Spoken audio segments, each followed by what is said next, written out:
What's going on, boys and girls? Welcome back to another Evercrisis video. Alright guys, going to be going over hitting level 70 and what it does for you as a player and why it's worth doing. Now, I know a lot of Steam players are currently struggling with some of the stages. Just remember, you're allowed to do the lower stages because it still gives you a crap load of EXP and then move on, get your stat stream up, and then move on to the harder stages. This is where I'm at currently after, 2 days of farming, I guess. So level 70 Cloud, I got 69 here, I've got 69 there. 69, oh, you damn immature kids. No, I'm kidding.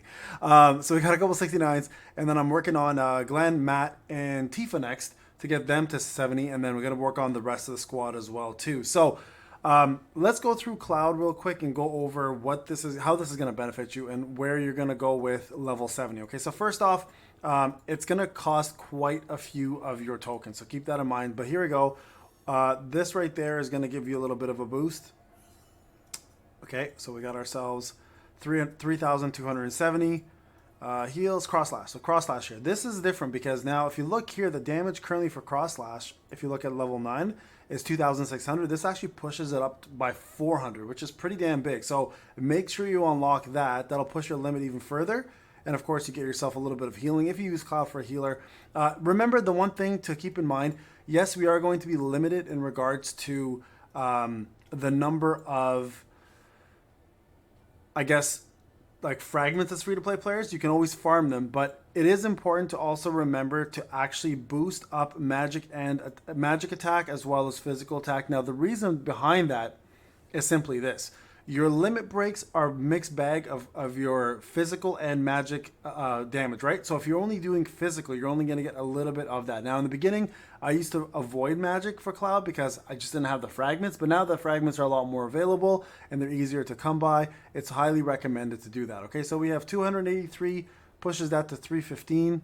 283, 315, that's about 30-something. That's 30-something, right? Am I correct on that?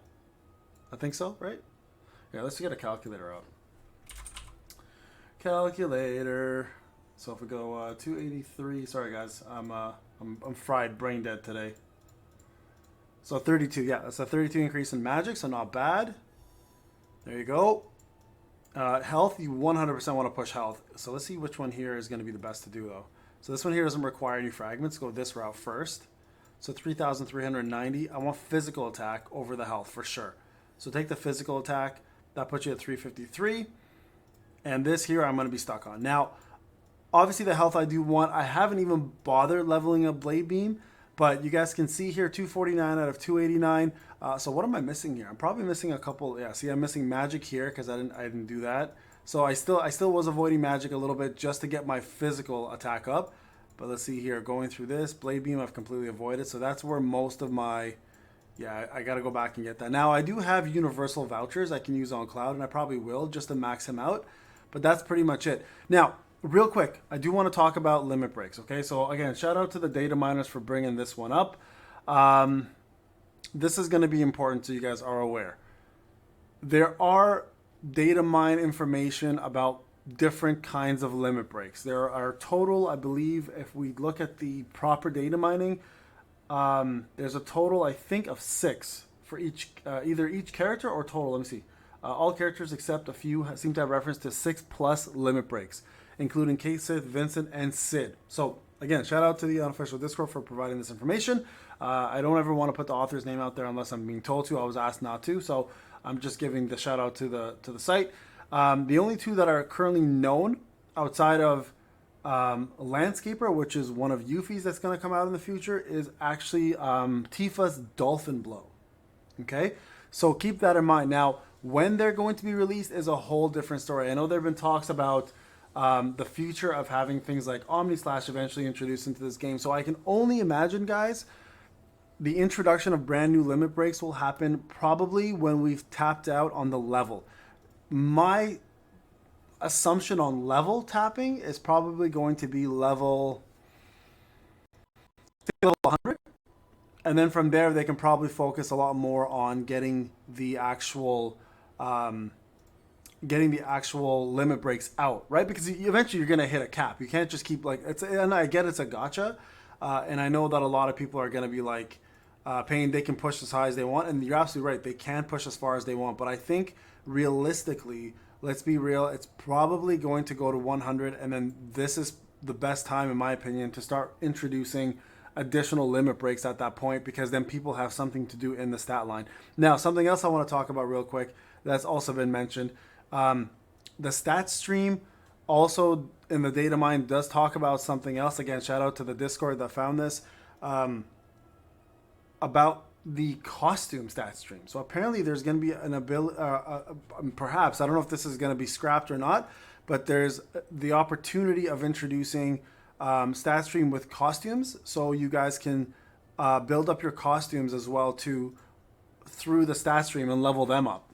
So that's kind of a cool idea, and I think that gives a lot more value to costumes. Even like, we all know the fact that we haven't had a reintroduction of costumes yet, which I really, really hope they do. Or again, as I've been saying from like day one, they put those costumes in the gear voucher section, and then somehow allow free to play and pay to win to get them. Free to play obviously a lot less frequently, but I think having a stat stream for costumes is a great idea. And I only say this because it gives even more incentive and more value for people to go for costumes, right? So let's just say like the Red 13 costume that's out right now. If we have the ability to boost that costume even more, whether it's the stats or the debuff extension, again, it will be more appealing to people. Now, if you're going to introduce something like that, then we need to know a little bit ahead of time, right? Whether, like, what it entails and how it works. Like, are we adding just the main stats and increasing them? Can we add additional R abilities to those costumes?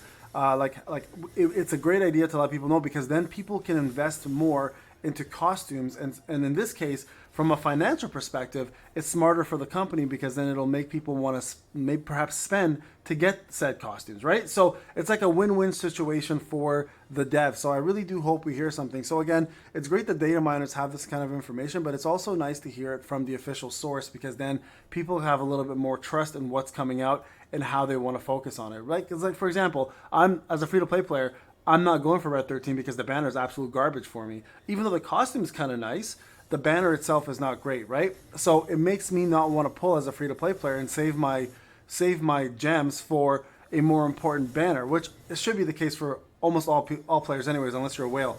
But if they're going to introduce a stat stream for costumes in the future, and if that's actually still going to be happening like the data miners found, then I think that's a little bit more incentive for free-to-play to pull on banners they may not like the weapon for, but they actually want the costume for, right? And it's a pretty big difference. So just wanted to point that out there. So again, shout out to the data miners for finding this information. Very important to note. And I just want to go through some of the concepts that are out there and how it'll make the game grow even more. And the idea of having additional limit breaks is a big one for a lot of players. So hopefully we see it sooner than later. This is Payne. Hope you enjoyed the video. Again, shout out to the data miners for finding this information. I just wanted to let you guys know what's out there and what the concepts that might be coming out. There's a lot more ideas out there, guys. I'm not sharing everything, but I think the right time, right place. And also, I don't want to just dump it all out there, because then who knows if the devs decide to change their minds and then that information is invalid anyways, right? Okay, guys, I'll see you guys in the next one. Take care.